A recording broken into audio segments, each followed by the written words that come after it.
everybody, and thank you for being all there. Of course, all the great guests and all the people in this room are following us. Once again, the European Food Forum proves that thinking outside of the box together makes us very pertinent compared to what is actually happening and with the farmers and the trade issues and the farm to fork issues in all over Europe. So first of all, Europe lost a very important person with Jacques Delors, and I am very proud that Pascal Lamy and Geneviève Pons will make a commemoration of Jacques Delors. So the floor is yours. Thank you very much, Irene. Very shortly, as you know, Delors passed away last December, on the night of the 27th.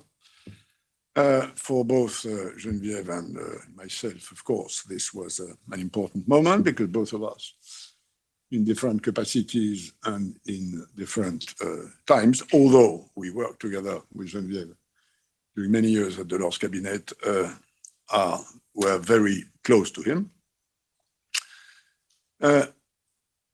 This event was succeeded by a flurry of various homages, papers, comments, which I must say surprised me, not in what they were saying about Delors, but in the number, the geography, the spectrum of views that were expressed. Which even for somebody like me, and of course I'm not at all detached or objective about this, surprised me by their size. Back to our topic today, I must confess, and this is not public, not to be reported publicly, that the agri-food issue was one of the very rare issues where we sometimes were not totally aligned.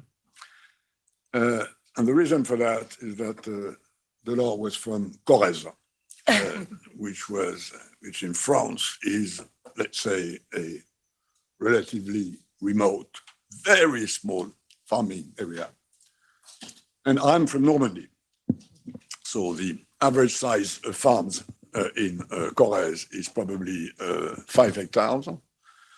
And the farms of my remote cousins in Normandy is 500 hectares. And so that probably explains why we might not have seen eye to eye in every moment, including when Delors pushed for what at the time was the McSherry reform, which was the first major reform of the CAP. And I was European Trade Commissioner when the Fischler reform took place. So that's a moment of memory for somebody who really, really cared about what farming really means in social and cultural terms. I was more on the economic side. And I will finish this by an anecdote, which is a meeting he had with Ronald Reagan, who then was president of the US. And I was Delors' Sherpa and the chief of staff. And as usual with US presidents, we had discussions about US-EU farming. And Reagan was explaining that these euros were subsidizing agriculture way too much, and that this was unfair competition, as if they didn't do it themselves, but that's another story. And then Delors, in reply, said, yes, but Mr. President, you have to understand that the average size of a farm in Europe is very small compared to yours. And Reagan said, oh, what do you mean? And Delors said, probably 20, 30 hectares. What, said Reagan? 20 hectares? You're pulling my leg. This is the size of my lawn in my camping house. And that says a lot about why we sometimes don't see eye to eye. Geneviève, up to you. Ici. Thank you very much, Pascal, and thank you very much, Irene, for this invitation. I was, as I told you, very moved, of course, by his death. I had the privilege to see him almost until the end, and to speak with him, to exchange with him, and together with Pascal most of the time. Okay, so I will speak a bit with my heart, but trying to also stick to the subject of today. As Pascal told you, Jacques Delors was from rural origin, so very sensitive to agri-food matters. As you know, also, he was an economist. He was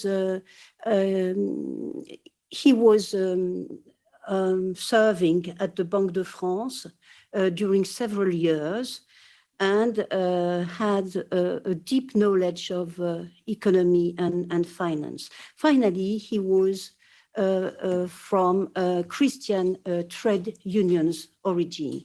So this gives you a certain mix. His vision of the world was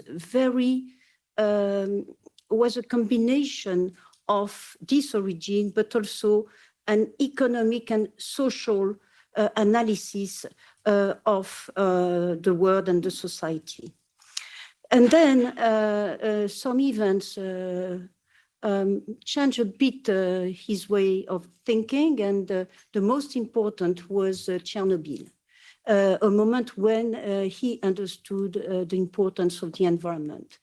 And he decided to go to Rio.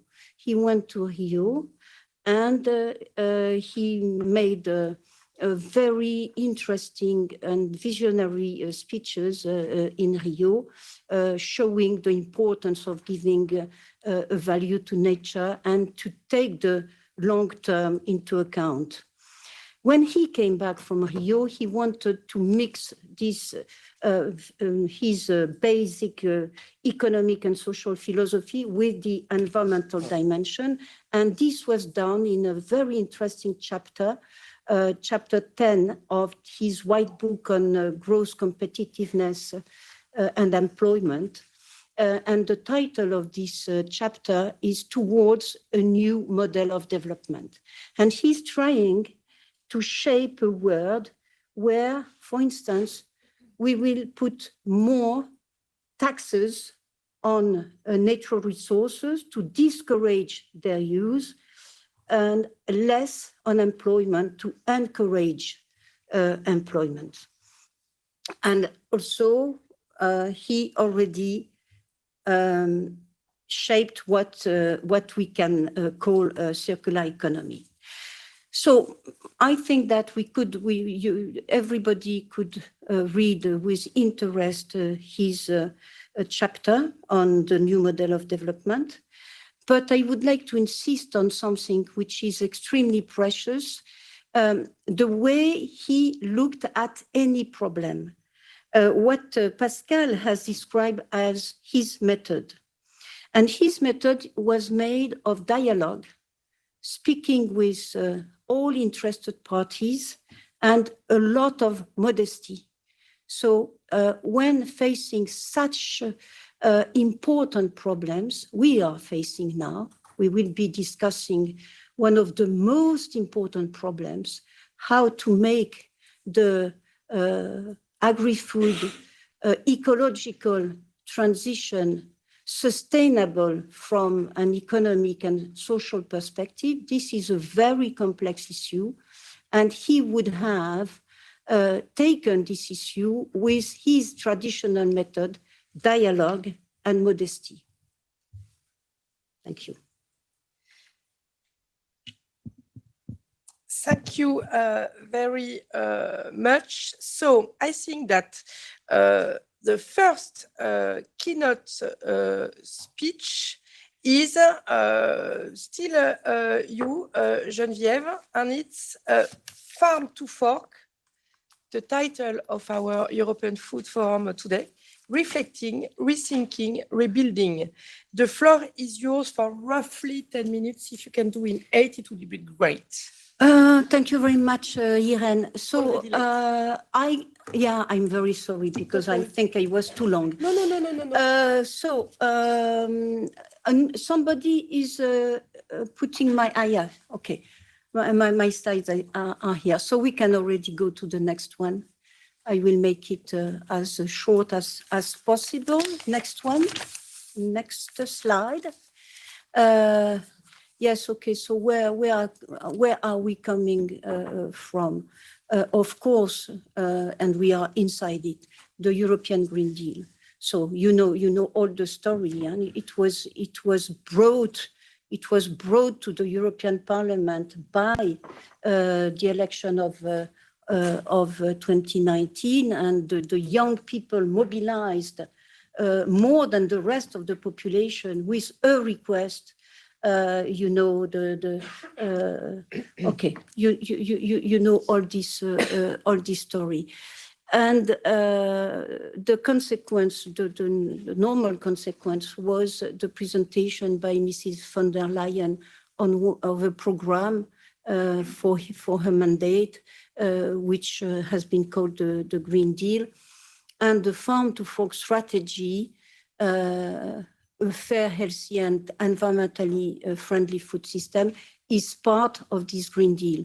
The main objective of the Green Deal is to be carbon neutral by 2050, and of course, agri-food value chain has to take part in it. It has been received, I would say, in a diverse manner.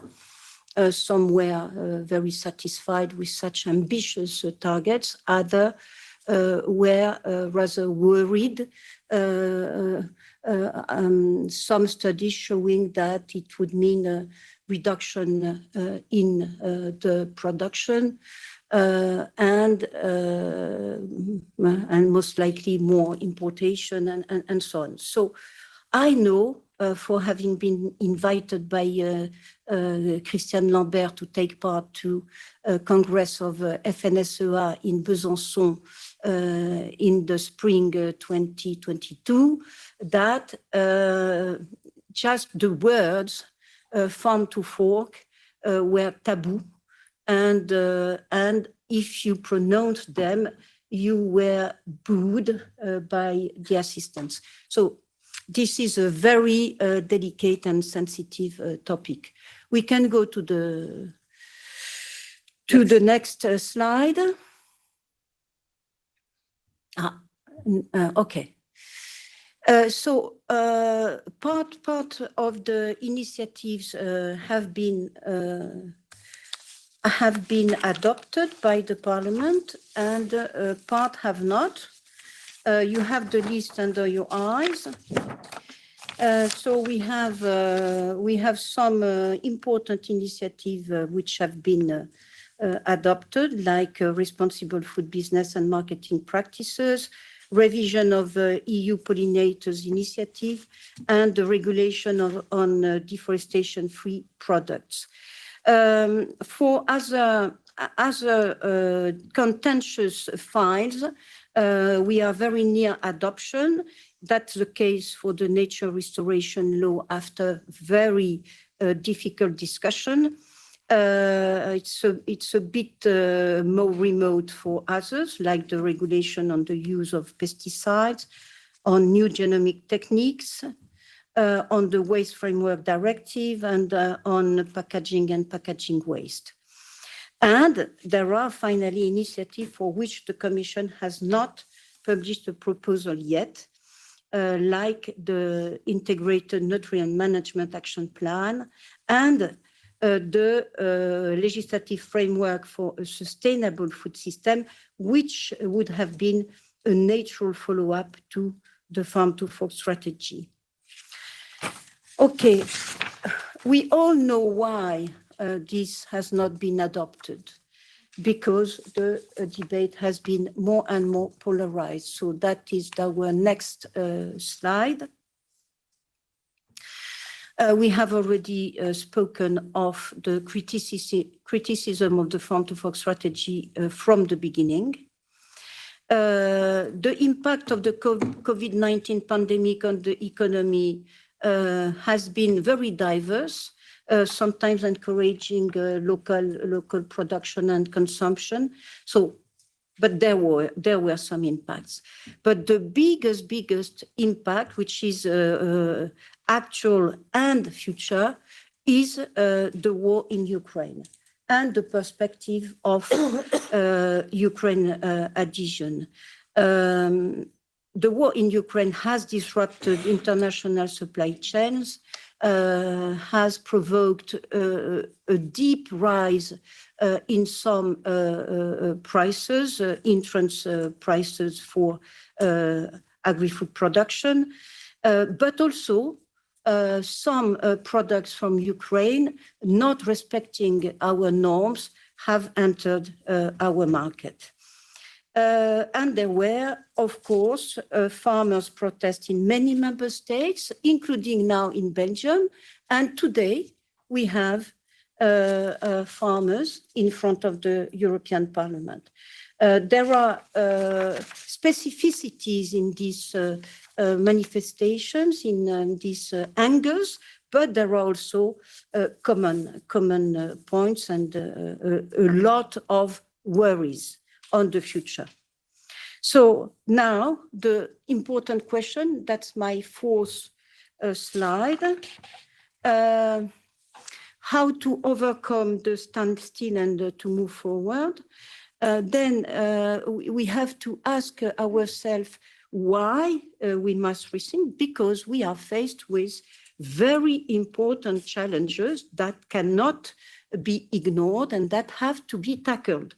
Of course, climate change, which is impacting agri-food maybe even more than any other activities, the loss of biodiversity, the weak quality of most soils in Europe, extreme weather events which farmers have to face, and so on. But also the fact that farmers have not,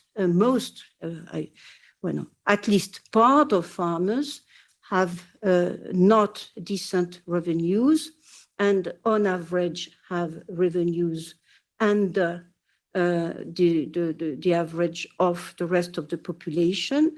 That it is difficult, the renewal of the generation of farmers is particularly difficult. So we have many reasons to consider that the present model is not sustainable from an economic, social, and environmental perspective. So we have to embrace the problem in the three dimensions. So what do we have to discuss? First of all, what should be facing this situation, the priorities for the next legislative cycle, and how can the standstill be overcome? Of course, dialogue. And it is really good that the strategic dialogue has finally been launched. We have been advocating for that for a very long time. And as Irene knows, we consider that what you have put in place with the European Food Forum is a kind of prefiguration of this dialogue. And so we were keen from the start to be part of it. Of course, civil society, but let's look at what it means, must be part of it, because everybody is interested in the future of agri-food value chain. Institutional reform is an interesting question because you have probably seen that I have spoken of agri-food matters, not sticking purely to farming, because I think that the solution must consider the totality of the value chain. Now, it will be very important for everybody to take part to the discussion. So that's my last slide. And the last slide is, what do you think? And you will see that you will be able to take part to the discussion through, the name is Mentimeter, comment ça s'appelle? L'outil informatique qui permet de... Mentimeter. I'm sorry, I didn't know it before. So share your opinion. In the light of farmer protest, how should Farm to Fork be reformulated so that it is applicable to all agri-food actors? That's the first question. In your opinion, what are the main challenges that have slowed down the transition to sustainable and climate resilient food systems? Third question, what in your view should be the strategic priorities of the EU agri-food sector in the new mandate? Fourth, what innovations will unlock and accelerate the European food system sustainability transition? And finally, what should be the EU's international role in the next mandate? So you will be able to submit your question for the Q&A session following the panel discussion. Thank you very much for your attention. And I think it will be Pascal's turn now. Exactly. Thank you very much. It's Pascal doing things. Sorry, because at the moment I am also working on the things that are happening in France to find a solution. So I am a bit like that. And I would just like to put a word on what you have said on the prefiguration of the strategic dialogue, because I don't know if any of you heard when I took the floor in Comagri on this subject with the Safe COVID. If we put the usual suspects on an annual meeting, we won't change things. What has made the European Food Forum efficient, and we have had deliveries already on identifying the things that were going to block the making of the law, it's because we embark everybody, all the stakeholders, not only the usual suspect, and the co-legislators, the European Parliament. So it's very important that the Commission hears that we need to really take into account that everybody is watching what we are doing with computers online, all the streaming media on what is happening. So we need to have transparency, and to have transparency, what the European Food Forum managed, it's because we are, all of us, all the ones who want to make the things around this table. Pascal, sorry to have put a word, we are already late. 1 second. I just would like to inform everyone that to access the Mentimeter, you need to take your mobile and scan it, the QR code, okay? We send also the link online for the ones that are online, and please answer the questions. Thank you so much. Thanks a lot. So, as Irene just said, what we're trying to do together this morning is our kind of strategic dialogue. An idea which has been floated by some of us for quite a long time, and who seems to at last have percolated in the corridors of Berlaymont.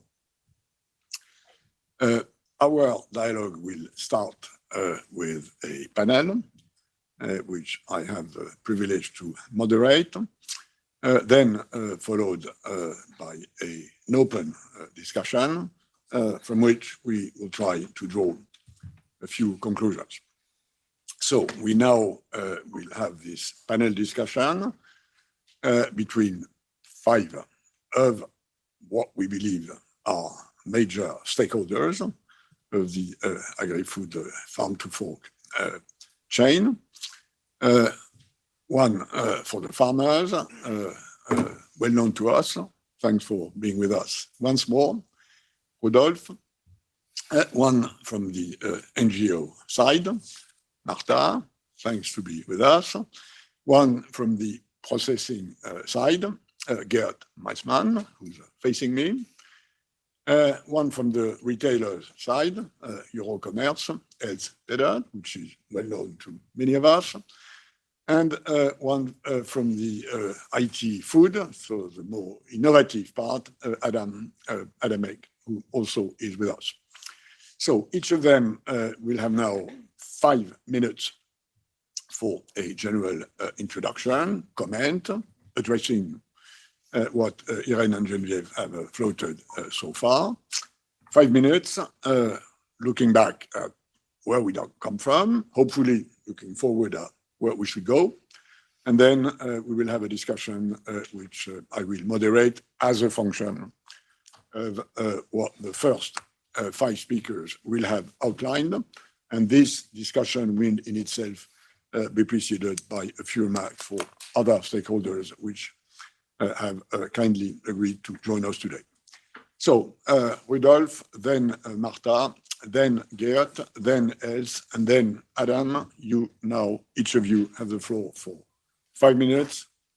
As a moderator, I have to be firm on time, which is not always the nicest part of the job.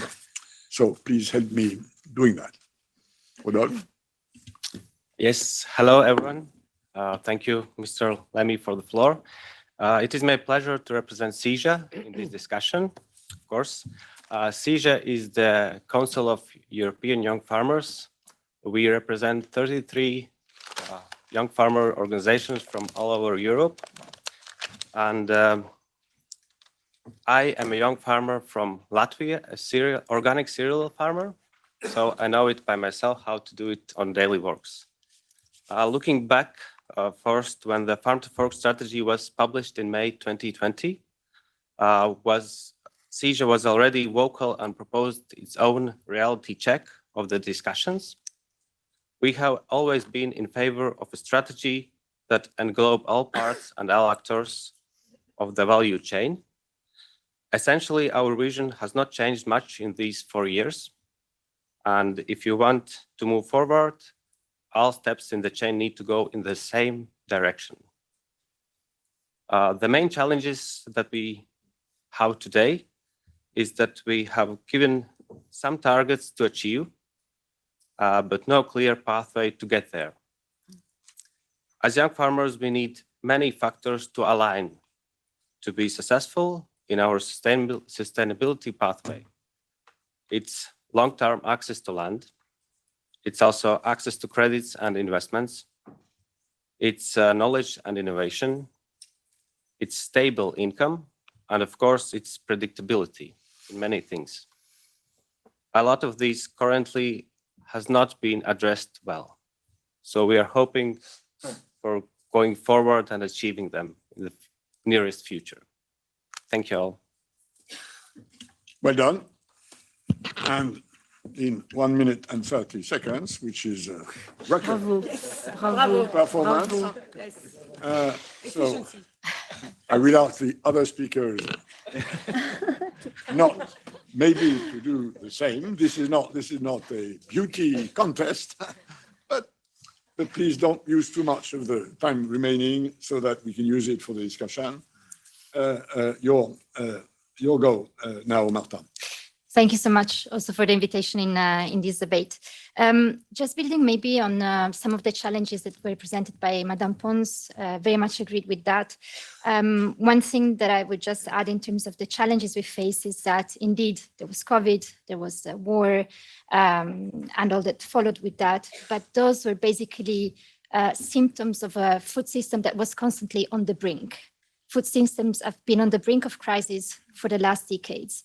And so COVID, the war were of course extreme events, but they were the tipping point of that led the food systems to a crisis. So I think this is something that we need to take into account if we want to get to a point where our food systems are resilient, where the geopolitics is not, making us essentially like close to the crisis constantly.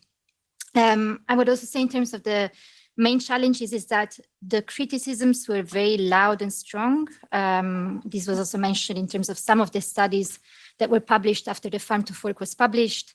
One of these was from Wageningen University, demonstrating that if we were to go ahead with the Farm to Fork, there would be an increase in food insecurity across the globe. It later came out by studies by think tanks that this was a study commissioned by the pesticide industry, which raises a few questions. And I would go back to what Madame Pons said, that we need to look at sustainability across all the three dimensions, so economic, environmental, and social, and I would add also cultural. Whilst at the same time, so whilst the voices of, so to say, some of the private sector was very strong, the voices of the citizens were not really taken that much into account. There were two very successful European citizens initiatives, so European petitions to simplify, one on pesticides called Save Bees and the Farmers, and one on animal welfare called Stop the Cage Age. And these are formally mechanisms for citizens to make proposals basically to the EU institutions. And there wasn't the follow-up that was expected. And this is something to be taken into account looking forward if we want this to be about the farm to fork, meaning about the whole food system, meaning also about citizens. And finally, just as a challenge, and then quickly, not as quickly as my colleague, but on the way forward, what we've also seen, and it was well presented in the presentation of Madame Pons, is that some of the things that, like many of the things that didn't pass, concerned the rest of the food system. So many of the measures that were more worked on were relating to the production system, which then possibly contributed to creating this sense of pressure on the farmers. And all the measures that were going more towards the rest of the food system, see, for instance, the Sustainable Food Systems Law framework, which included labeling, for instance, they're nowhere to be seen. And this is a challenge in the sense that if this is to be about the food system, if this is to be about bringing everyone on board, then this is fundamental. And at the same time, what's critical is that what we've witnessed is that there was a push forward with what we would call techno fixes. So if we talk about NGTs, next week, the European Parliament is voting potentially on the deregulation on NGTs, meaning that there would be not the same level of traceability, labeling, ultimately transparency. And again, if we want to bring citizens on board, we need to enable them to do so, meaning also in terms of the information they have. Very briefly, just in terms of looking ahead, depolarization is super important. And in this, I think it's really valuable that we talk with each other and not at each other. And I think that the strategic dialogues convened by the Commission have the potential to do so.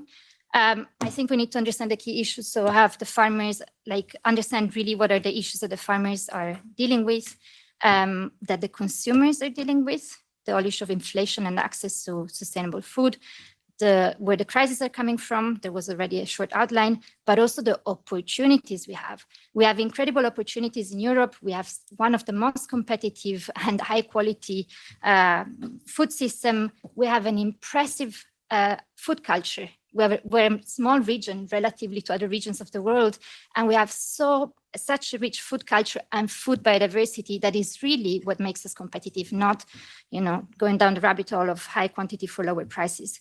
And we have the potential to influence the rest of the world.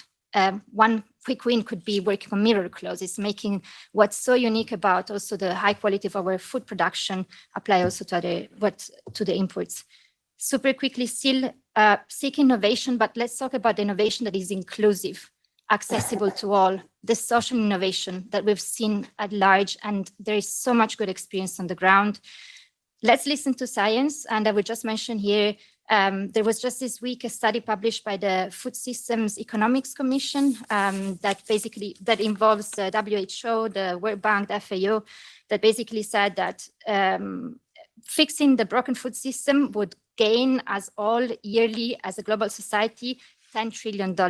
And they're looking at what could be two ways to tackle that, including moving away from monocultures and chemical-heavy agriculture and transitioning to sustainable diets. And finally, yes, we need to bring everyone along. So we need to bring, like, policies are not going to change people's minds. And if we just change, like put pressure on the production, but are not enabling also the consumers, actually we need to enable everyone. It's not about putting pressure. It's about finding ways to make sure that everybody can participate in the transition. So we cannot leave anyone out of the debate and the policies either. Thank you. Thank you very much. We now move to one other part of the chain, and you've heard that there may be an issue in the relatively different challenges of the agri-food greening and transformation, depending on where you are.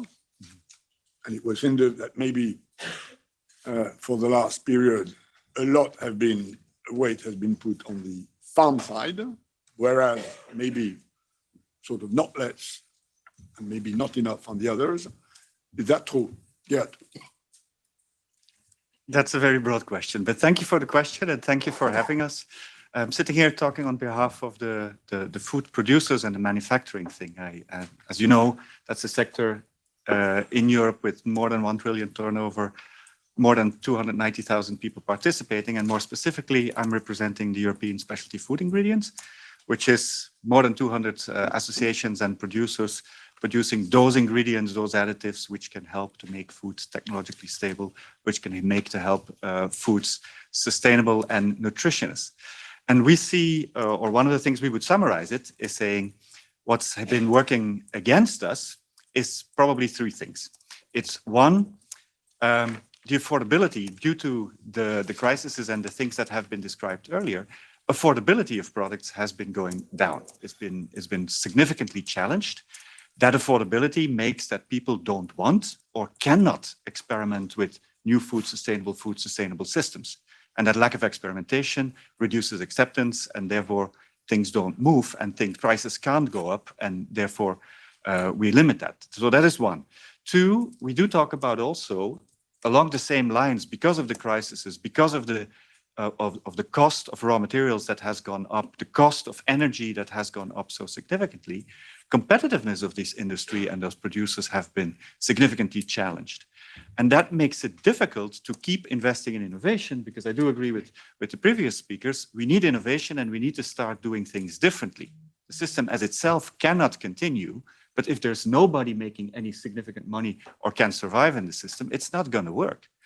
And the third element I would talk about, or I would like to flag as a challenge, is that we've been doing, and thanks to the help of Europe, there's incredible amount of initiatives that have been going on where we have demonstrated that it can be done differently and that opportunities are there in many projects, in many innovation projects, in scaling, in bio-based initiatives, but we have failed to really scale them and make them available to larger public at an affordable cost and at the right nutritional values and the right qualities. And thereby, yes, we have probably alienated ourselves a little bit too far from civil society and from general acceptance of the public. So the way forward for us, very much in line with what you have been talking about earlier, is first and foremost, it has to be a dialogue. And a dialogue means that everybody needs to be at the table.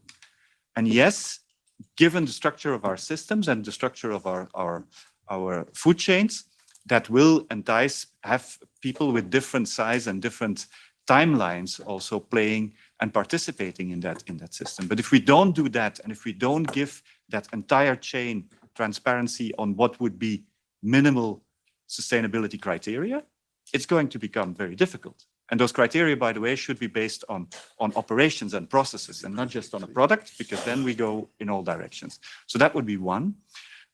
Two, I would say, let's focus on what do we do with the learnings we had? How do we scale those? How do we entice people? How do we support people doing more of what worked and stop doing what doesn't work anymore?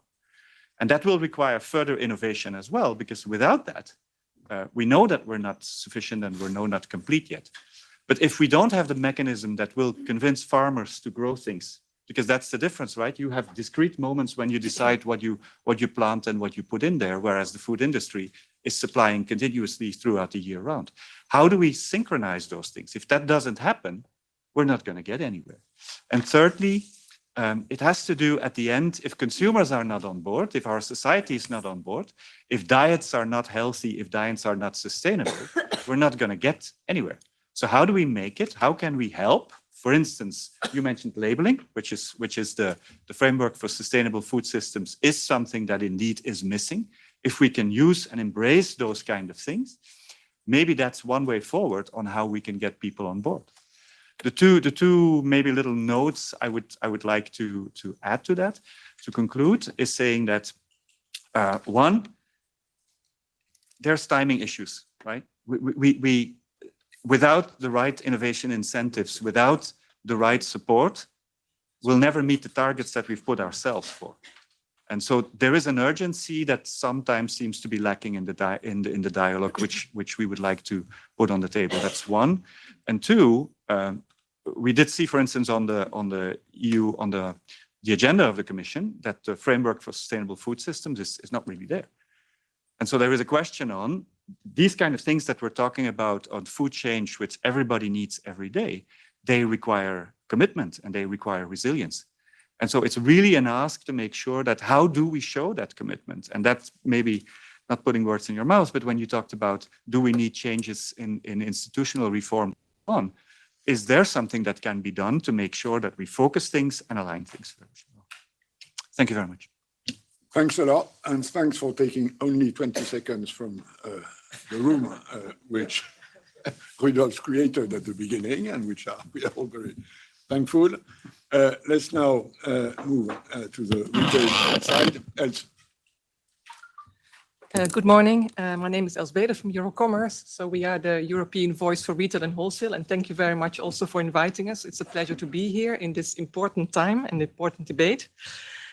For those of you who do not know the sector, we do represent 10% of European GDP, 1 in 7 jobs and 1 in 4 businesses in Europe. So nothing, we should really be considered as an important and strong sector to discuss with. Okay. Okay. And as Eurocommerce, we actually, our members are the national associations in all the EU member states, and also the big companies that you all know when you actually do your shopping on a weekly or daily basis. We are a very diverse sector. I think this is all important to also underline that we have all types of businesses, large, small, online, offline, with a lot of different products on the shelves, some up to 50,000 different products in the store. And this also means a lot of suppliers that we work with. So quite a complex environment to get the right foods to the shelves. But I think what is important, of course, for us, we are the interface between the consumer and the producer. And I think this is really where our important work is taking place. And we really think this is a very privileged position. And we really need to make sure that there is this connection, that we connect the production with the consumption in the most optimal way. And our members have been fully engaged in this sustainability transition because of this, because of course, this is what their consumers ask. And as a sector, as a consumer-facing sector, we do need to respond to consumer demands to remain relevant and to remain in the markets. And I think you can also agree with me that consumer demand has been changing over the years. There's different requests also on sustainability on a whole different variety of topics. Could be animal welfare, could be food waste, could be sugar or fat, low light products. And there's a very strong and change in the demographics. So also the type of single households, people on the go, different types of food that we need to provide. So as a sector, we really need to stay on top of that and connecting that, as I said, back to the producers and the manufacturers. It's a differentiated group of consumers. What stays top of mind has always been and has been even stronger now is, of course, price is a very strong determining factor and unfortunately has become stronger in the crisis that we have experienced, but also the quality. People have certain expectations, and convenience is also not to be forgotten. I think it has to be easy, and we have this online and other formats that has developed over the years. So we have been working hard with our suppliers and also with the farmers to actually facilitate this transition. And there are many, many good practices, which I'm sure you've all seen. And if you haven't, then maybe also take a look at our website. But You can see them in store as well, where there's issues with food waste or where you see labeling or specific quality schemes by our members. So for us, the Farm to Fork, when it came out, was something which we really welcomed, because I think there was time to actually bring together all these different initiatives, actually scale up and really sort of really make sure that everybody is going in the same direction. So absolutely something that we as a sector wanted to also make sure that our investments or members' investments are going in the right direction. But of course, and it's been mentioned several times already, then was one crisis after the other. And this has been extremely difficult. And this is, of course, the reason I think we can all agree that we didn't deliver as much as we could have, because, and it's definitely our members, we have just been busy of doing business and making sure that the food actually remained, the supply chains remained open and the food remained on the shelves. And this was a really, really challenging time. And I mean, we somehow seem already have forgotten this, but it's very difficult, of course, to think about regulation when you really have to keep your business running on a daily basis. So that's something that, of course, that was a major difficulty to actually make things happen. And of course, also with the increased price sensitivity and also the polarization, where we saw a difference between low-income households and high-income households and what their wishes were for food, healthy or sustainable. And we need to sort of address all these. But a good point, I think, about the Farm to Fork was the code of conduct, where we also signed up and we also helped to shape it. And this has actually created a very strong community already with stakeholders. There were very interesting dialogues and discussions when we were shaping it. And I think we can still feel that now when we are going forward. And we hope that it will also remain. And also part of it, it helps with the dialogue. It helps understanding the other sectors. So this was definitely something in very challenging times, I can tell you. We managed to get this off the ground. So it was really good. I just want to say that, I mean, the challenges, we are all going through this triple transformation as a business. It's about digitalization. It's about sustainability. It's about jobs and skills. It takes major investments.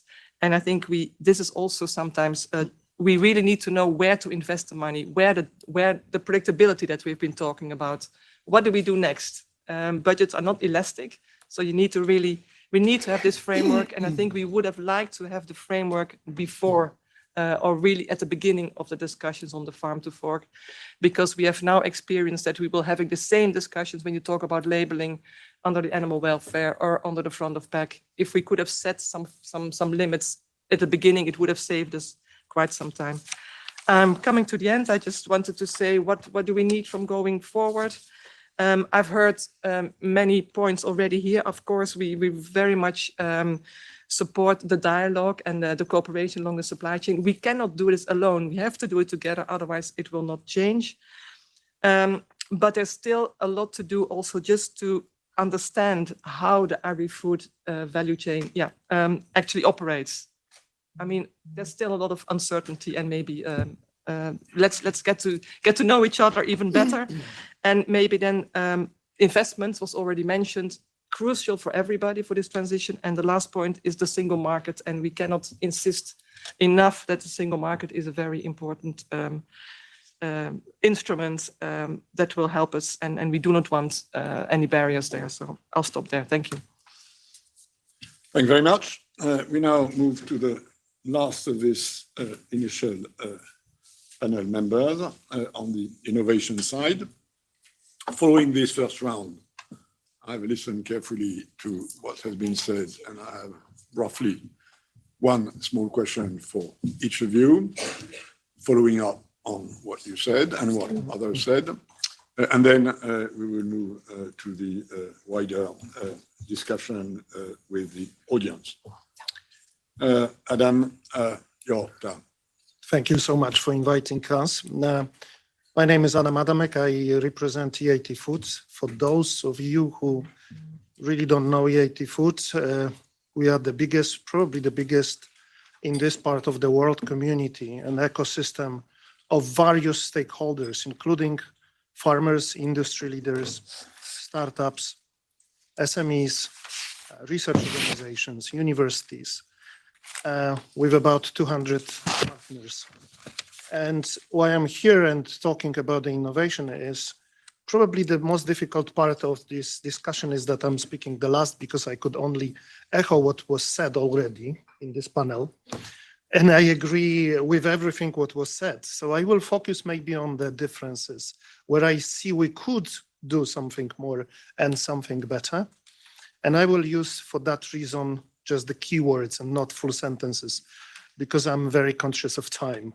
So first of all, innovation is not only about products and services, it's also about business models and engaging with consumers, and this is missing. Consumers' engagement and really answering the demand of consumers who are changing, and we all know that the generations which we live with are different. Now we are trying to respond also to the expectations of Generation Z, which is completely different from other generations. There is a scale-up need, which we always discuss with our partners and stakeholders, how to make innovations more systemic instead of really focusing on little things and reinventing something. There is a long discussion we may have about intellectual property, which should be somehow accessible, but we do not talk only about the innovations as a IP proposals as what we have invented, but also negative IP, what has not been working, and it was proven. So why to do the same things over and over again? And I'm thinking about the role EIT Food plays in this ecosystem, and I take full responsibility for these words. We want to give you the helping hand, really, because as we took this responsibility to be an ecosystem, to be the community and to support innovations, why not now getting together and working across different stakeholders, across different stakes and visions, and try to bring it to the consumers, to the business, to the citizens, to ourselves. One last thing which I want to mention is innovation, which is super important, not only for the founders, not only for the startups who are acquiring innovation, they are driving the innovations very much. But it's also about how we can join forces, startups with farmers, how we can bring retailers and consumers together, how we can really animate these discussions. I would end up here. Thank you so much. Thank you very much. And again, wholehearted thanks for the brevity and the sharpness of what you've been saying. Now, I'm going to take one question for each of you from what we heard so far, and also from what I got from this whatever meter, with a set of questions which in many ways dovetail what you've said. So my first question is for Rudolf. We know that farmers are unhappy. There's a large mix of issues, red tape, energy price, Ukraine, Brazil, the farm to fork, which most of them see as unbalanced and too much weight without enough incentives on their side. So that's, in a way, the past.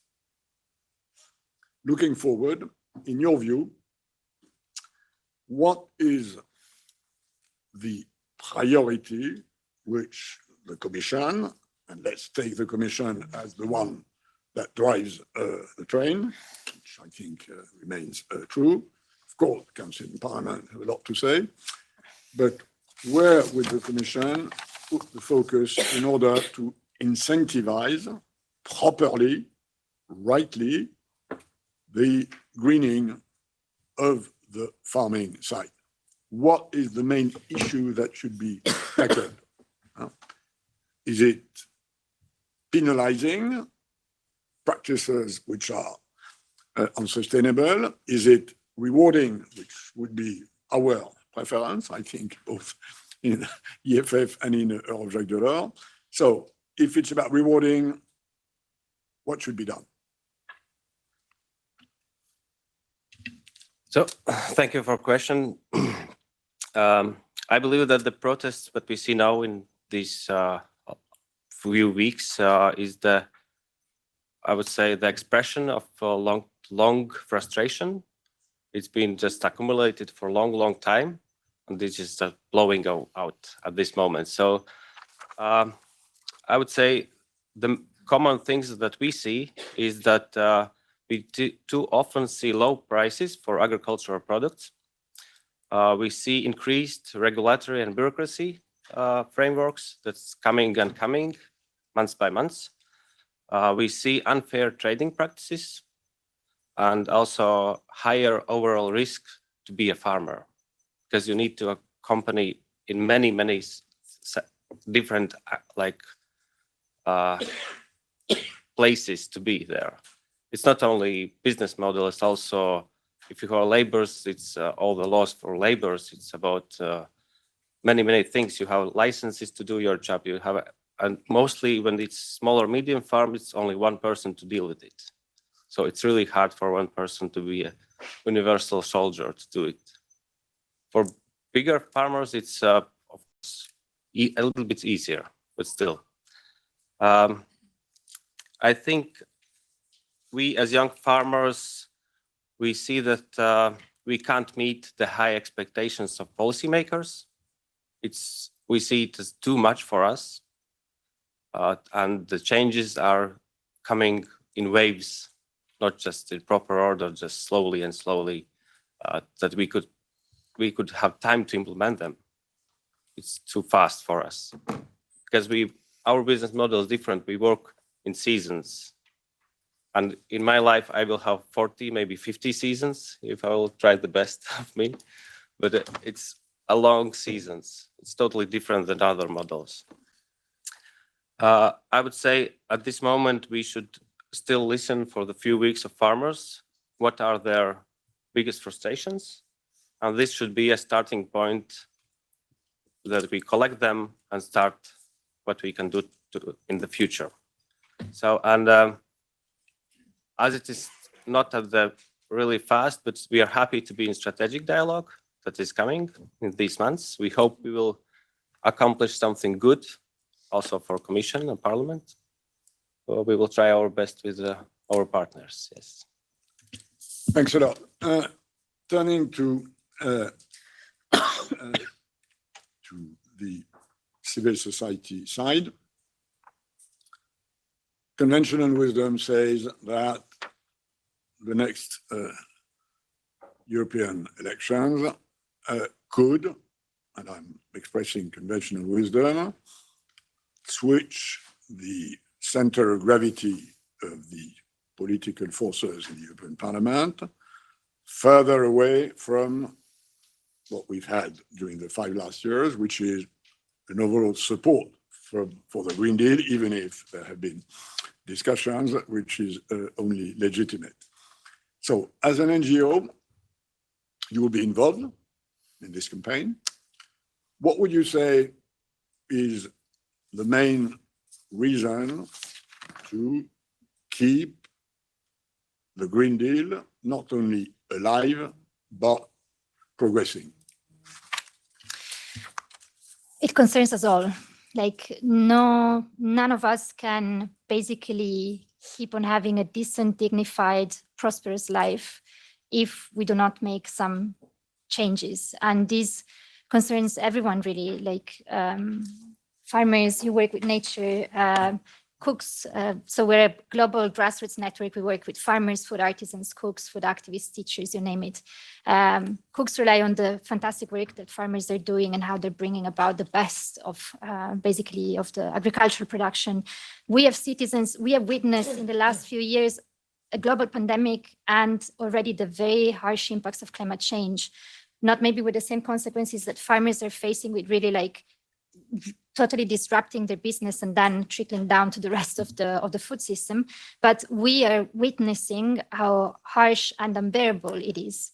The IPCC, so the International Panel on Climate Change, is very clear about what's going to happen if we do not take action.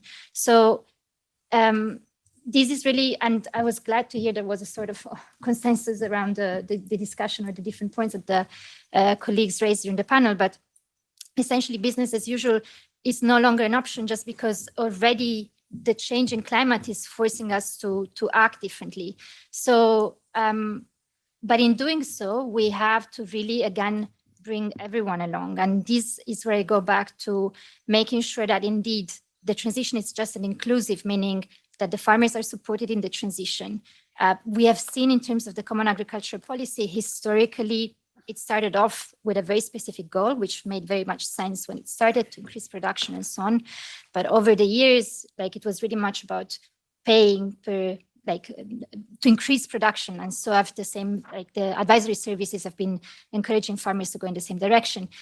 We've seen with the last CAP reform, there was some change to include some sustainability elements, but they're like very much pick and choose menu for governments drafting their own strategic national plans. So how can we really enable, give the tools, give the resources for farmers to engage in the transition, including, and the resources also include advisory services that provide clear guidance. But then again, we also need citizens. We need food environments that work for citizens.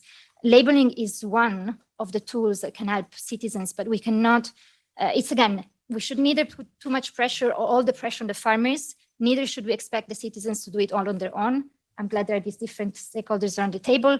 It's really about, okay, how do we create food environments, which then also involves urban food policies, urban planning? What are the, how do we make food accessible and make sure that the farmers are getting a dignified income and the citizens get the most nutritious food that then is going to also help against obesity and all the other crises we're facing. So I think there's a bit of work to do on the narrative. And I would just close by saying one of the things that has been really detrimental, in our opinion, in the last few years is basically putting also in the media, it's also a press play, if you want, but the environmentalists ambitious against the farmers. As so those were two opposing sides.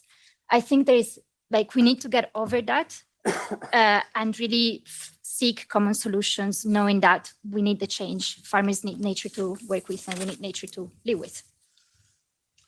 Thank you very much. That's a comprehensive answer. Now, turning to Geert. What we often heard, and there was a bit of that, I think, in what you said, is that we processing part of the chain are heavily dependent on our upstream and our downstream. If farmers produce in a way, we have to process what they produce. And if consumers like this or that, we have to process what they like. This, in my view, is a bit of a defensive position from the processing industry.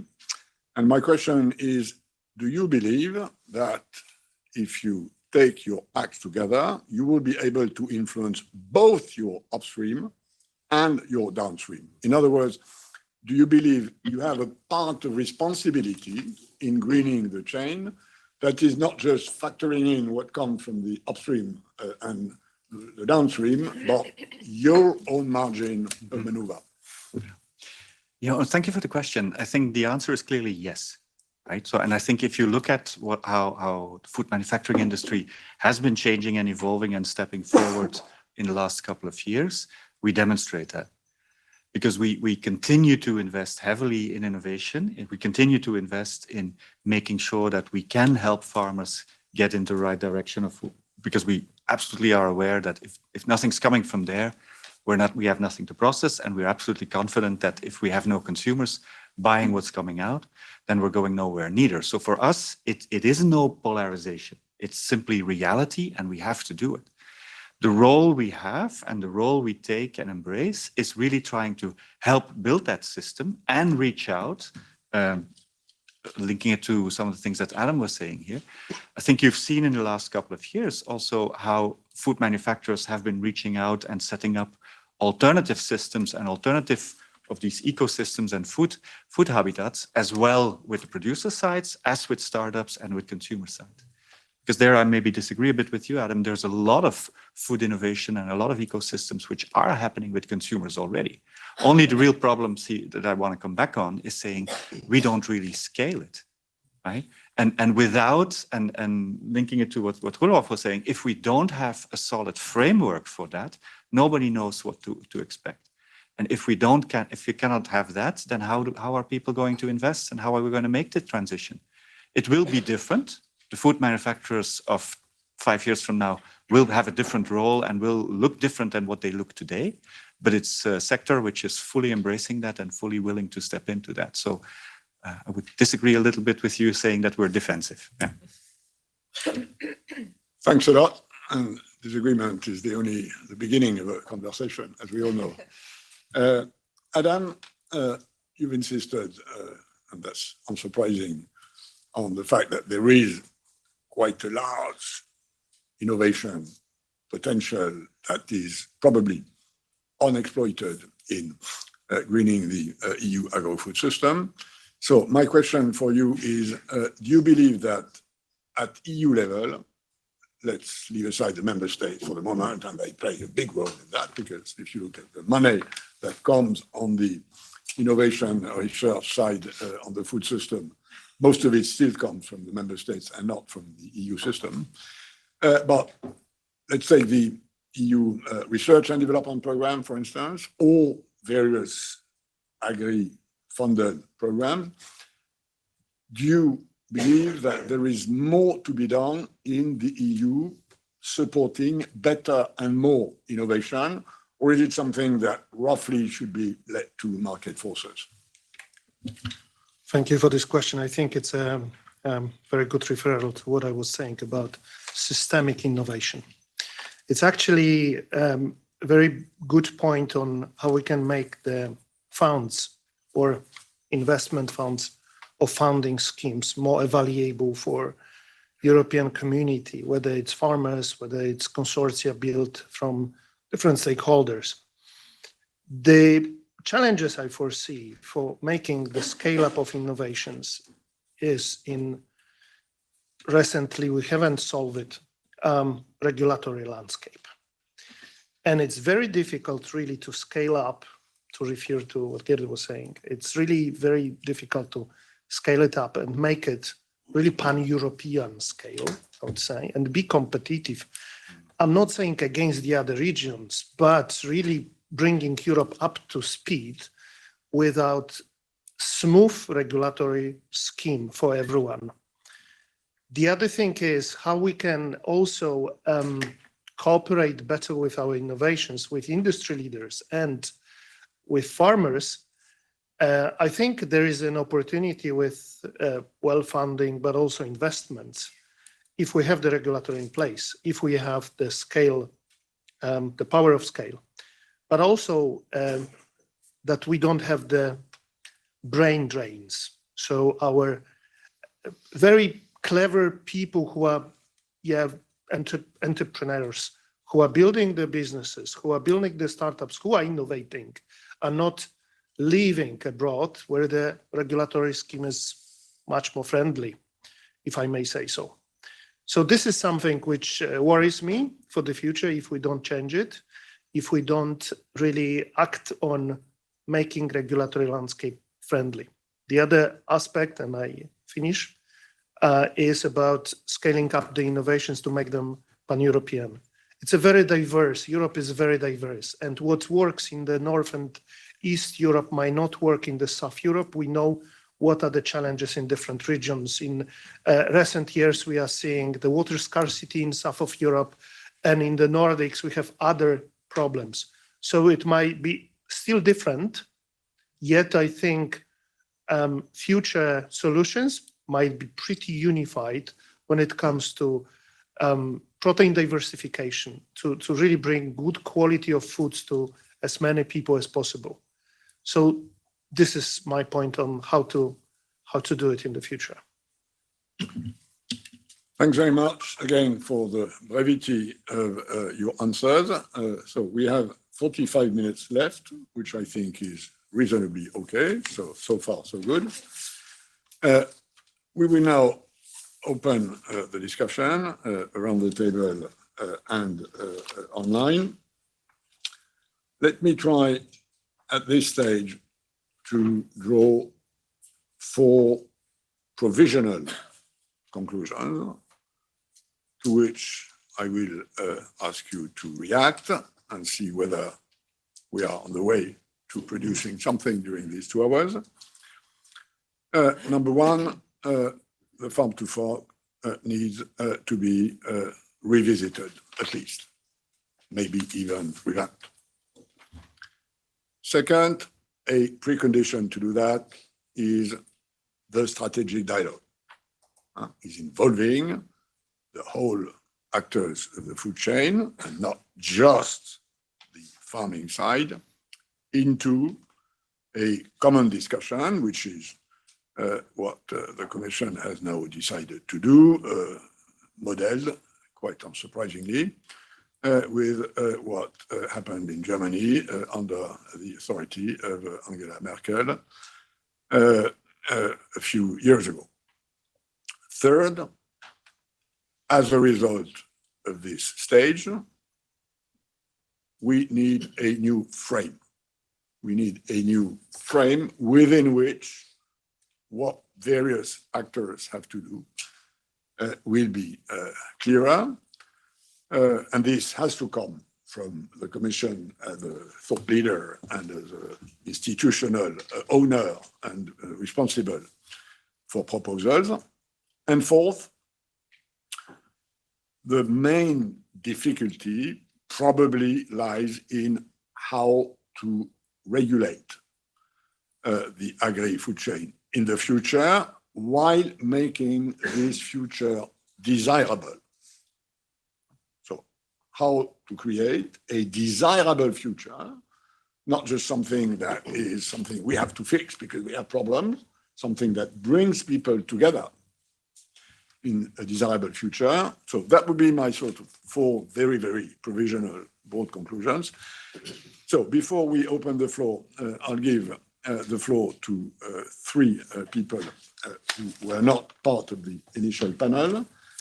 Patrick Pagani, who joined us from Copa-Cogeca, Eds Bruggeman from Euro Consumers, and Sylvia Lefrezé from Food Drink Europe. They're all part of the ecosystem, except that instead of 5 minutes, they'll have 3 minutes.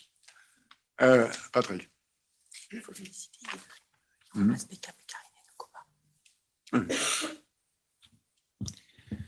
Pardon. So, sorry, just congratulations for your new position in COPA. Thank you very much. Merci beaucoup. Thanks a lot. Thanks, President Lamy, and thanks, Madame Toléré, also for the congratulations. Officially, it will be from tomorrow. So, yeah, exactly. So you still have a day to make sure that you're up to the task. Or to say 3 minutes. To say the wrong or correct things. So, no, but first of all, thanks a lot for organizing this moment of exchange. And how it's the organization and also the structure, because it's we see how is important. We see in the roads, in the streets, in the countryside, how it's important to have a dialogue, to start with a dialogue. So this is the main element. And this is actually one of the main elements that has actually missed, if we can say, in the current mandate until now. The dialogue, the reflections and the initiatives starting from the ground, from farmers. We have experienced a top-down approach rather than an approach starting from the ground and from farmers. This is the issue. I fully agree with the words of President Lamy on the need that now we need to have a new parameter, a new method. How we can go forward on this. The strategic dialogue is it's a starting point. It's a very important point already. So we as Copa and Cogeca, so farmers, and cooperatives are part of this dialogue. So my president, Madame Lambert, and the president of agri-cooperatives, Mr. Nilsson, have been there in discussing with President von der Leyen the concerns of the farmers, and have been relaying what is happening now in the streets to her directly. So this is important, and it's important really to start discussing and to bring solutions. The element that now we have is we have two issues. On one side, the dialogue looks to the future, which is very important. So let's do and have the best future for the best income and competitiveness for our farmers and agri-cooperatives. It's an important element. But there are clearly some urgent issues that now farmers are expecting a European approach. And this is also something very important. The common agricultural policy is the first and the fundamentals of Europe. And so, and it's important, farmers are the protagonists of this first key and fundamental policy. So let's bring back also the centrality of the CAP, but the centrality of producing food and for Europe and if possible beyond. So let's put back the strategic role of the farmers in providing solutions, so in providing solutions for food, feed, fuels, so with all the importance that they have. This clearly, there's also the need to have a starting point, which is also a decent income for farmers, reducing administrative burden. So allow farmers to do what really they want. So produce for Europe and the high quality food that is needed. So you mentioned also there's a need to rethink the farm to fork. It's an important element. And also let's start thinking on how to put in, what are the means to put in place the farm to fork strategy and the Green Deal. Talking about a budget, a relevant budget, which is not just the CAP, but all the other topics. Let's talk about how to have coherence in the policies between trade and internal policy. So this is a key element. Let's talk about having a science-based decision, or where we know the impact, and particularly both of the consequence, but also the budget-wise. It's important to have cumulative context or calculation. So, because if we don't have the money and also how much will cost the transition, we can't finance it. And so our view is to put, again, the strategic role of agriculture community. We think that also on the institutional side, next Commission should think about it. So we are asking for a European Commission for Agriculture and Rural Areas with a key role as Vice President of the European Commission, so which we are able to coordinate and to ensure the full potential of the farming community. So thanks a lot. Thanks. I now give the floor to Else, speaking for Euro consumers. Same 3 minutes. Wow, 3 minutes is really little, but I'll do my best.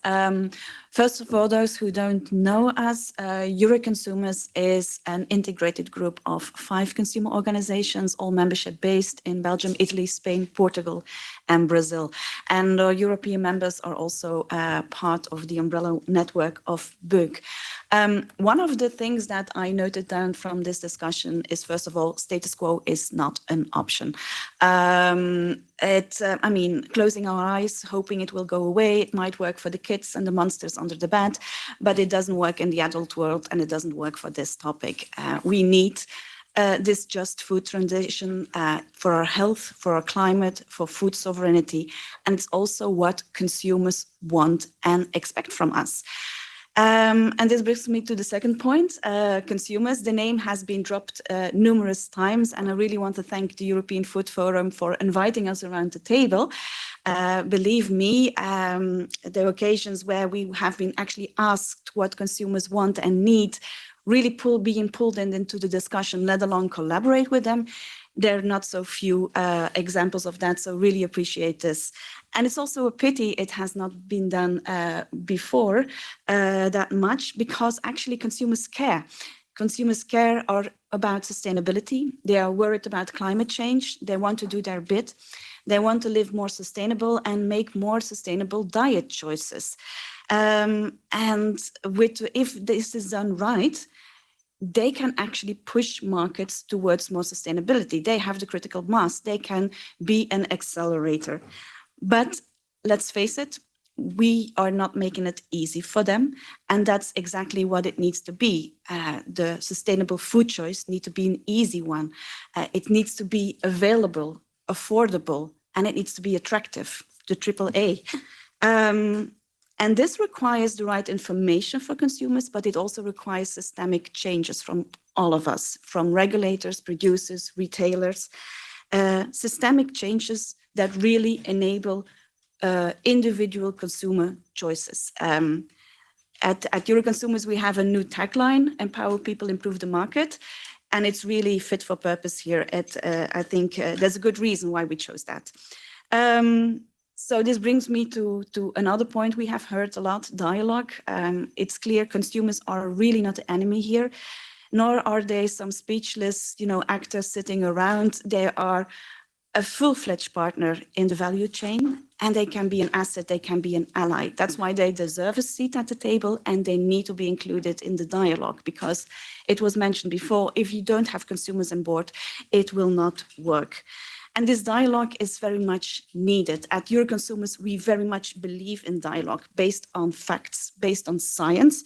And we have seen it has become too black and white, too polarized, and that's really a pity. We feel that dialogue is more needed than ever, and it might sound cheesy to use a food term, but it's only by actually listening to each other, hearing to each other, understanding it to each other, that we can make it work. And it needs to be clear that everyone will need to step over its own shadow, and everyone will need to do their bit. And maybe this is how I want to round up my few comments by addressing a little bit the elephant in the room. It has been mentioned before, but affordability is a key issue for consumers. But let me maybe say, wrap up with a few facts and a few myths. It's true, price is one of the main barriers for consumers. And it's true, many consumers are already struggling to meet ends every month, to put food on the table. Prices have been increasing dramatically, and it has an impact. But I also would like to debunk the myth that more sustainability, per definition, would always be more expensive. Some products might be more expensive, some less, but it depends on the way that you do it. With the right information for consumers, with the right support for the key stakeholders, and with the right innovation, because this is something we absolutely support also as a consumer organization, we need to be able to manage this. And I also would like to debunk that it's not by definition given that all of the cost needs to be shoved on the shoulders of consumers. Everyone will need to do their bit, and if the burden and the cost will need to be distributed fairly and not just passed on to consumers. Thank you. I now give the floor to Sylvia Lefraisé, following which we will show you the results of this X meter, but following what she will have to say. And that will be the basis for the final part of the conversation with questions around the table or from online attendance. Donc first, Sylvia, then we show the results of these sondage, which has been taking place, as mentioned at the beginning, and then an open discussion. Sylvia. Yeah, thank you, Mr. Lamy, and thanks to the European Food Forum for having us here today. I'll try to be brief also because a lot of elements have already been raised. But first of all, I'd like to say we've talked about all the things that went wrong and all the things that need to be fixed. I would also like to say that the Farm to Fork was probably the first attempt, to my Brussels memory, from the European Commission to try and come up with a holistic approach looking at the whole supply chain. It was a difficult task, and certainly we can build now on that to look at the future. But I would like to underline that indeed it was a positive idea, was the rollout that was a bit bumpy. And one other element I like to underline is that as you know, in Europe, we've always been used to take for granted that we will have food on our table. And that's also thanks to the processing industry. We play a key role in there. And maybe the farm to fork looked at the food system as just as something completely broken that must be fixed. There are certainly a lot of things that must be adjusted. We as Food Drink Europe have always been supportive of accelerating the green transition. What we say is, as Patrick was also mentioning, we have to look at the impact assessments. We have to have a bit of reality checks sometimes. Our part of the chain, so we are between the farm and between the fork, if you want. It's such a complex and such a diverse sector. We have companies of all sizes. We have different products, all the food and drinks you can think of. We have global supply chain, local supply chain. It's difficult to think of one size fits all. So this complexity has to be reflected in the lawmaking for sure. Probably what was missing in this first attempt, I would say, which was the farm to fork, was a sense of co-ownership of the policies. So great that now we have the structured dialogue. Maybe we should have had that at the beginning, but we're proud to be there as well as Food Drink Europe. And yeah, I agree with Mrs. Tolere also that the Parliament should be part of it, the legislature should be part of that. But certainly we can keep an open dialogue. Agree with all the speakers before me who have talked about innovation and about investments.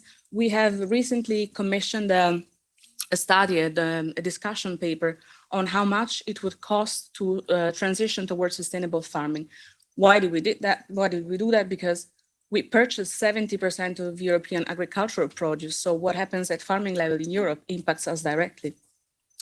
And the result is that just for the first year across Europe to transition to more sustainable farming practices, we would need 28 to 35 billion euros. On the other hand, the cost of inaction and soil degradation, according to Commission data, if I'm not wrong, is 50 billion euros. So we know that action must be taken, but indeed, let's discuss on how we get there, what are the steps that we can take, and how the different actors along the chain can work together. But good that we all agree. I mean, we all have the same goals. We all have the same ambitions. We have to figure how to, in practice, get there. Thanks a lot for this fresh and positive input. I've noted carefully down that the rollout of the farm to fork may have been a bit bumpy. I like this. Diplomats would love speaking like this. Let's now have a look, if you are ready, at the result of the XXX meter, which you can see. It's, as you know, a usual trick to move forward a discussion. The most pronounced words in the answer appear on this, and I will now let you react to that, following which Claire Bury will speak for the Commission, trying to give her own reaction. And I'm sure she will take a lot of precautions to say that this is her own reaction at this stage in a discussion which will have to be furthered by higher authorities. And then Geneviève will wrap up with a few conclusions. I may have to leave in the meantime because I have to go to the Committee of the Regions for a dollar homage that will precede the one that is taking place in the Commission later tonight, just before the European Council of tomorrow. So, floor open around this table for reactions on what we heard, which I think is high quality stuff. The quick meter, whatever is the name, which you see, I am looking at hands to be raised. Yes, go ahead. Yes. Yeah. Hi, good morning. Alessia Capasso from Europa Today and Today. I'm a journalist. I've got a questions for Mr. Pulkstenis and Mr. Pagani. Considered the protest of these days, have you rethought your role regarding the way you protect the small producers? Because I had the idea that you received a lot of money from Europe during these years, but there is a lot of frustrations, and it seems like in Italy that just a few big farmers received the money. So did you think that you can protect differently your small farmers? That's one question. Let me check whether there are others. Of course, I have the full authority to raise questions. Go ahead. In fact, my first big question is, shouldn't we add a fourth pillar to sustainability? And this fourth pillar would be sovereignty. Mm-hmm. Yes, go ahead. Thank you very much. My name is Beate Steenberg, and I represent the European poultry meat sector. And thanks a lot for arranging this event today. This has really been interesting. I think there's one word we need to put into the equation, and that is education, or actually re-education, because we as citizens of Europe, we have lost the connection with which our food is produced. When I was born back in the 60s, everybody knew a farmer. Today, very few people knows a farmer and knows what's going on in a farm and in a food processing plant. And we from the sectors have not really been very good at communicating what we've done. So I really think it's important that our school children, our young people, they get a more thorough knowledge about how our food is produced so they can make more informed choices, because we need that if we want to become more sustainable. And maybe I totally agree with the lady from the consumers that some sustainable practices are more expensive, some are not. But all in all, it will become more expensive, and that needs to, then the consumers needs to be able to make the informed choices, so they make the choices that complies with their values, and maybe not to buy the next new iPhone and then use it a little bit more on their food. Thank you. Thank you. I'm looking for, yes, please go ahead. Giovanni Colombo from DSM Feminish. Very simple question. So we heard Silvia from Food Drink Europe talking about investment needed. So do we need more money going into the agri-food value chain? And if yes, where should the money come from? We have quite a set of questions. Let me ask the final one. And then the members of the panel and the three just spoken will be able to react during, let's say, roughly a maximum of 10 minutes. My question is about the balance between the EU and the member states. In, let's say, reforming the common agricultural policy, should we have more of EU and less of member states for a variety of reasons? Or should we have more of member states and less of EU for other, maybe good reasons? Last question. So, up to you to react. Who among the members of the panel want to react to the questions?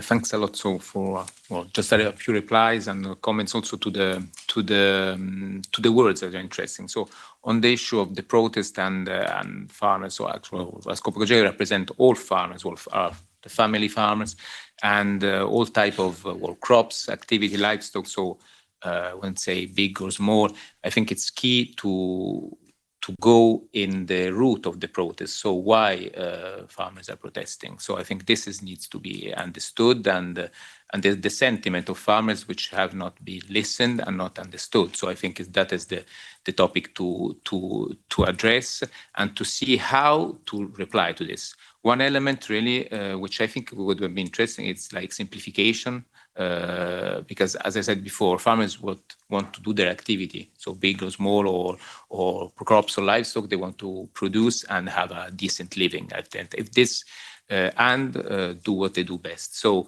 one element, simplification. One element is very important, transparency. I think this is a key topic that we all need also to tackle further.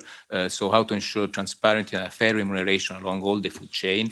There was a work done with the UTP directive. I think it needs to be further enhanced. And then I'm happy to see there was agriculture. So if you think to the reply, well, the first reply was how to take care of the farm to fork. I think let's start from agriculture, from the farming side. Thanks.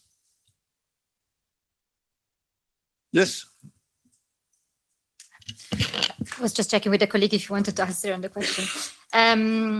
Just a few remarks. Yeah, it is indeed a fact that 20% of the largest EU farmers have received 80% of the EU funds lately. So it is a question that indeed needs to be tackled. Just very quickly on the fourth pillar on sovereignty. Yes, but let's understand what we mean. I'm Italian by origin, and our government came up with the Minister for Food Sovereignty. Food sovereignty is a concept that was born in the grassroots movement, and there is a definition by the Nieleni Forum, which is really like farming communities, local communities coming together to define what food sovereignty is. So if we refer to that kind of food sovereignty, that really puts at the center people and their right to choose and define the food systems they want, that would be a good addition to sustainability, as long as it doesn't lend another argument, let me say, to the extreme right understanding of sovereignty. Education, absolutely. As a movement, we do a lot of activities in terms of awareness raising in schools, but also towards adults. And we see, especially children are very, of course, they're sponges, but we've had the experience of basically children encouraging their own parents to change their diets after learning in school about food gardens and where food comes from, and that you can have a tartine and not like a packed industrial ultra-processed kind of snack. So education is part of the discussion, and all the way up to the universities, and what kind of agriculture is taught in the universities, training then who will be the future farmers. But there's also a lot to be learned from the farmers themselves in the exchanges between professionals in the sector. Thank you. Other reactions? Yes, go ahead. Yes, just to follow up on the food sovereignty, and I have the same remark actually. I think we all say that, I mean, the single market is really a very big success story of the European Union. And if it means that indeed that everybody comes up with their own rules and that the trading within the single market becomes very difficult, then I think it will not help. So I hope this is not what we're aiming for. We already see a lot of fragmentation, and it brings extra costs, and it doesn't really add to the welfare of the consumers, and it will be also a price issue. Food will become more expensive.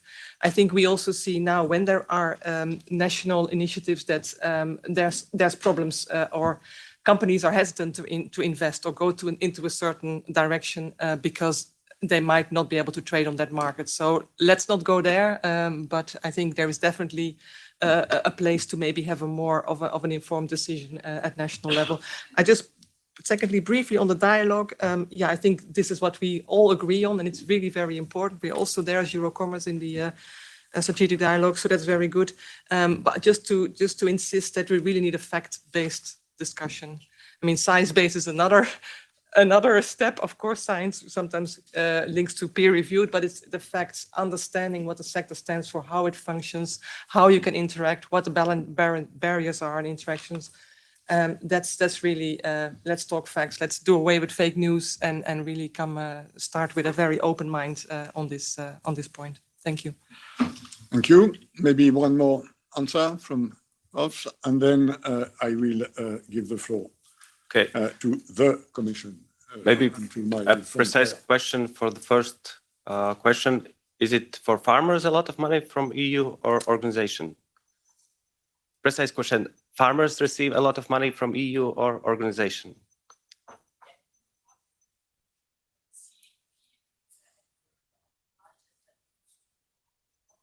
Okay.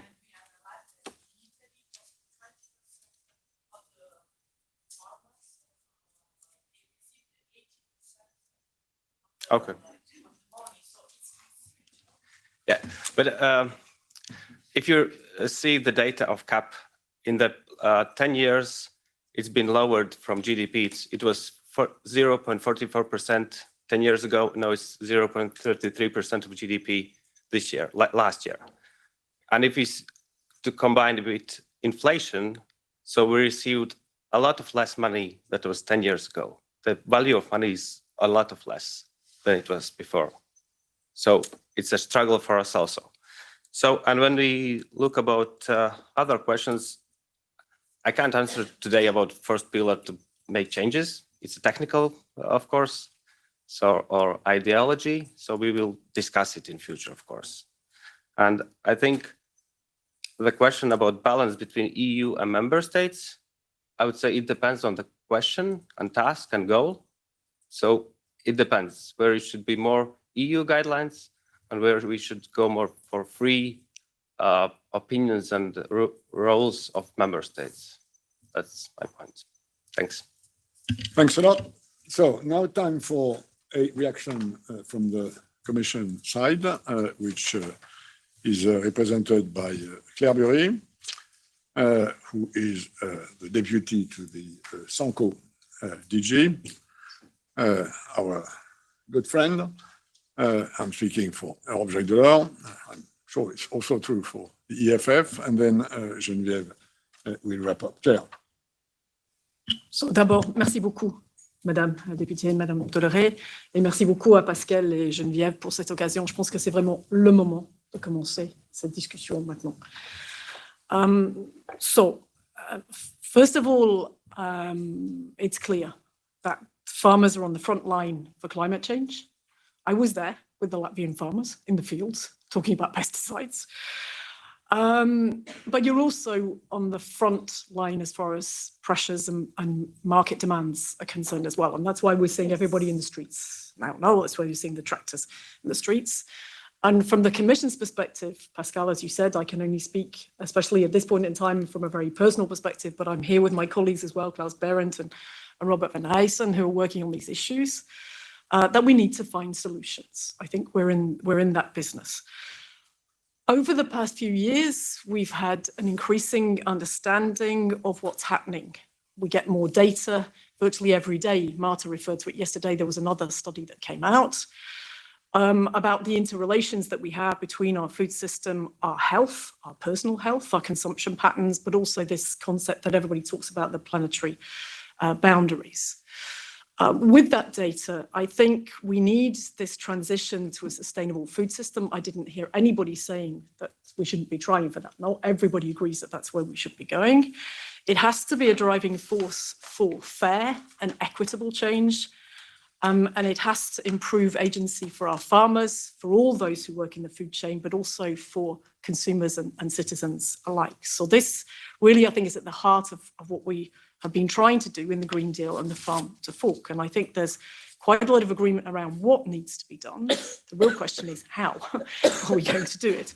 So the polarisation in the debate has been to pit economic viability against environmental sustainability and sustainability more general. And I think what we have to do is, these are not opposites. No, we have to see how we can make them work together and that we do both. It's in our self-interest in the EU.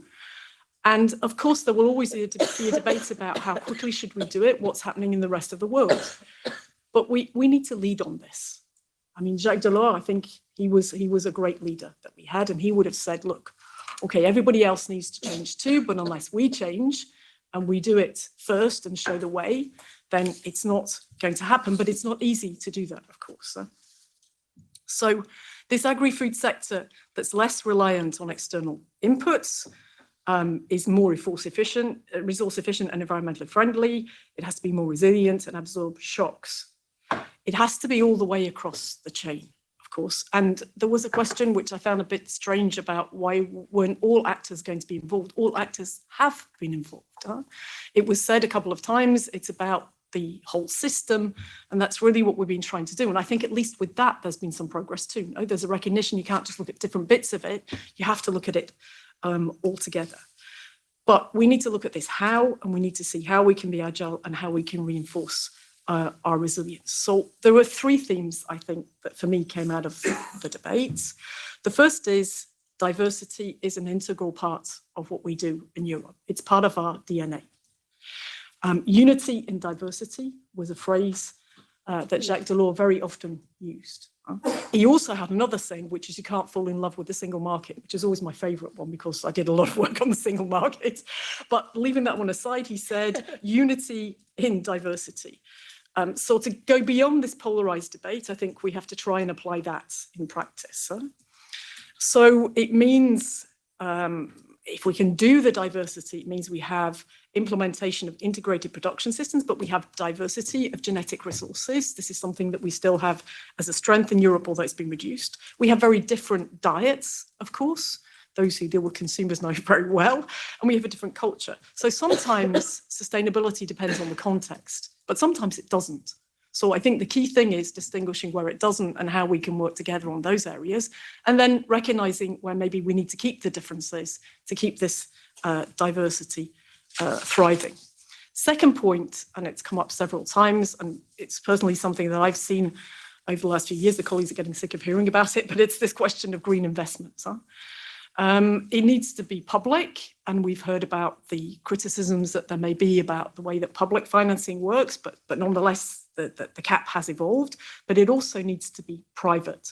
So if we want this competitive sustainability where we manage to reconcile the two, we need to accelerate the uptake of sustainable practices, new business models, Adam mentioned those as well, and green solutions.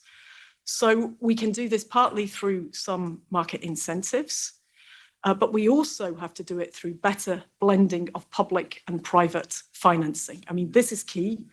And Rudolf, you mentioned at the beginning what farmers want, what all businesses want is predictability.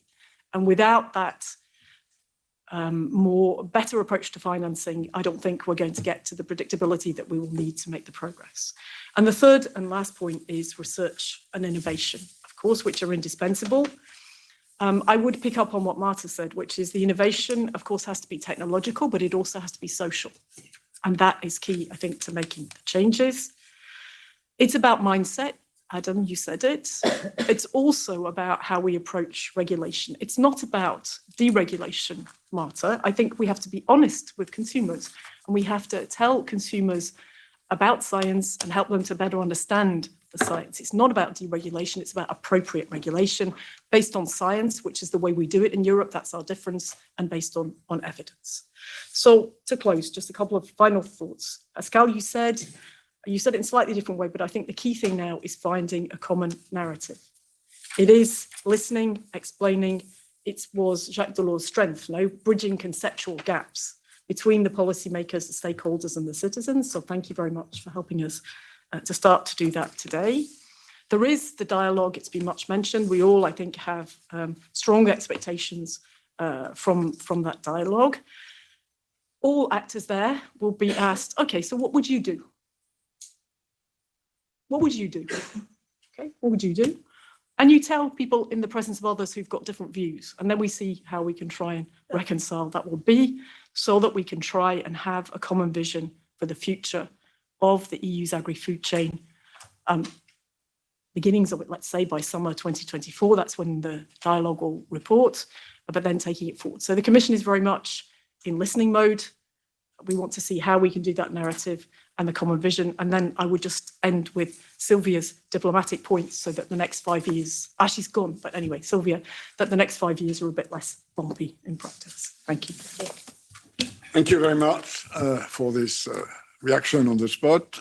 I'll now leave it to Geneviève and Irene to wrap up. I have to rush to the Committee of Region, which, as you know, sits in a building which is called Jacques Delors Building. And they, of course, also want a sort of commemoration, and I'll have to do that. So many thanks for your participation and for your collective discipline. I still am French. Yes. And for me, such a collective discipline is always the sign of a high performance. Thank you.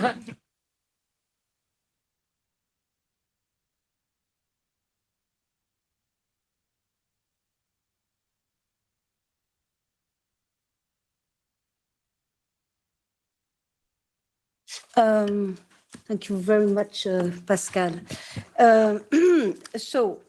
I started with Jacques Delors' vision of a new development model where sustainability must be threefold: economic, social, environmental.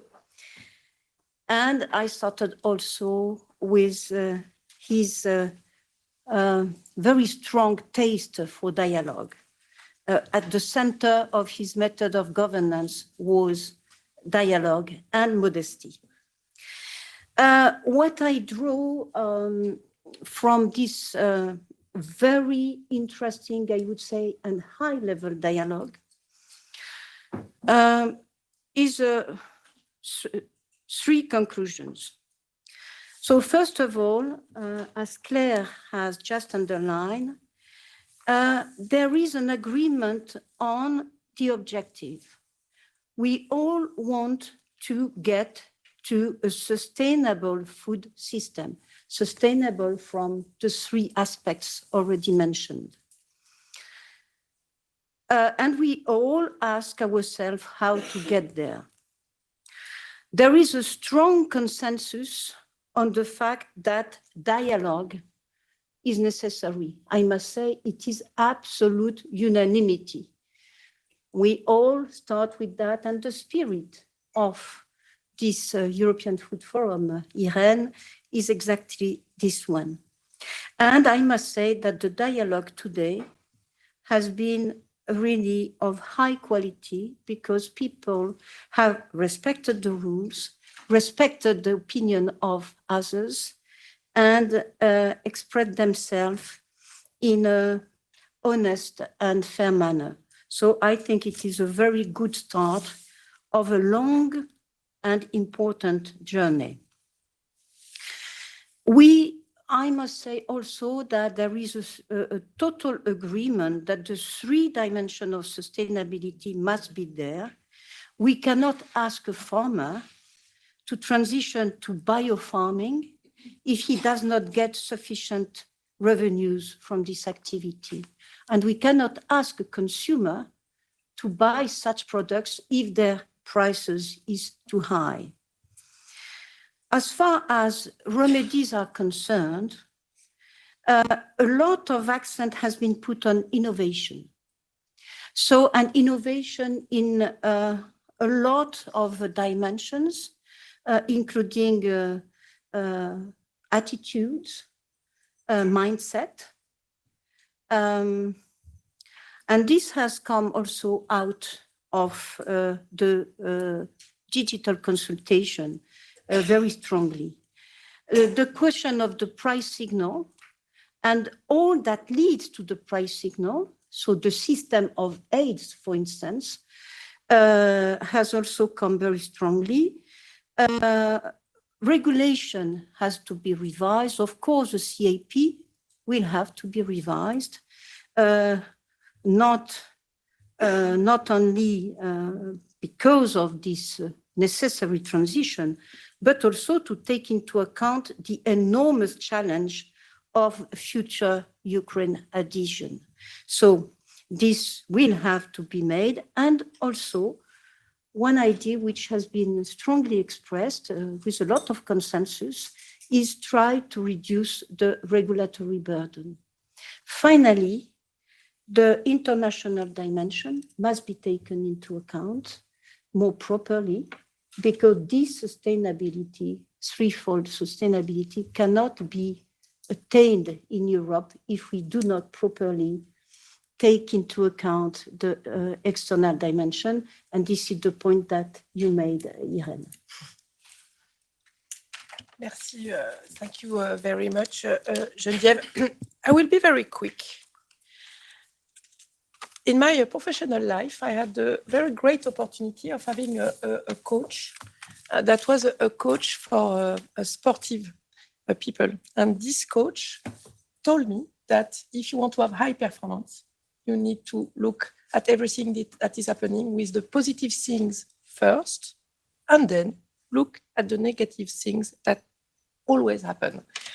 What the farmers are telling us at this moment, for me, there is a very, very positive thing, is that we have put back the agricultural strengths of the European Union, the food subject at the top level. And I'm very happy about that, even though I would have, of course, have loved that with all the policies that we have put forward, it would not have been because of horns of tractors that we realize that, but through the good things that we eat.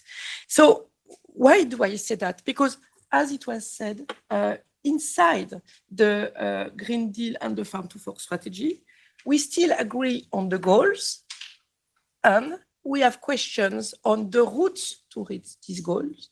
But we must not forget that everybody, including farmers, are very happy about some of the texts that are inside this Farm to Fork. So we have a saying in French, we must not throw the baby with the bathwater.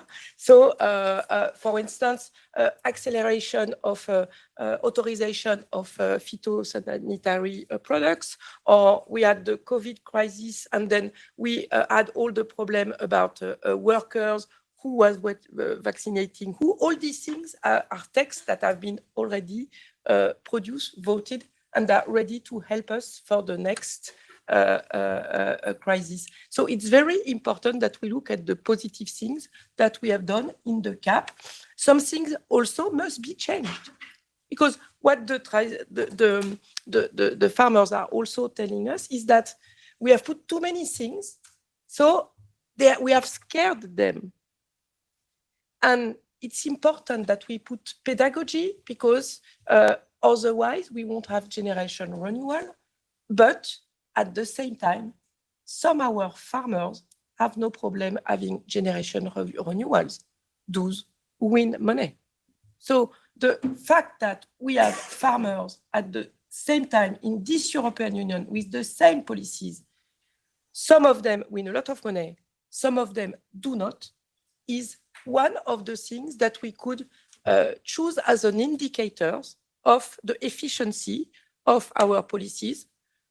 Do we increase the revenue of the farmers or not? Do we increase the food sovereignty or not? I put that because I think that if you look at it that way, then you maybe, instead of being regulatory, we will go on something to become more budgetary. Is it quicker when we want to decrease our greenhouse gas emissions, to put to put all the cattle or all the things into the industrial emission directive? Or is it quicker to put a budget on the table and ask all the farmers, what sort of things do you have that can help us reach the goals? And maybe in that way, this scaling up will help us reach the goals quicker and with embarking the farmer, because they also bring solutions. So we need to reconciliate all the guys who are who push solutions that help us meet the goals. And this is also why I think that, as it's still time, that one of the nice signs that the Commission could put to the European Food Forum is not only take on board all that we've done, but we have fought a lot to have 2024 the year of sustainable food, and I think it's very important that yes, we give the sign to everybody that food sovereignty, sustainability, and the fact that we are proud of being agricultural power in Europe is a good sign that we could send at the moment to everybody as And I will add also that agriculture is a subject of general interest. It's the route to the goals and not the enemy of the goals that we all share in this room. Thank you very much for the very high level. Thank you.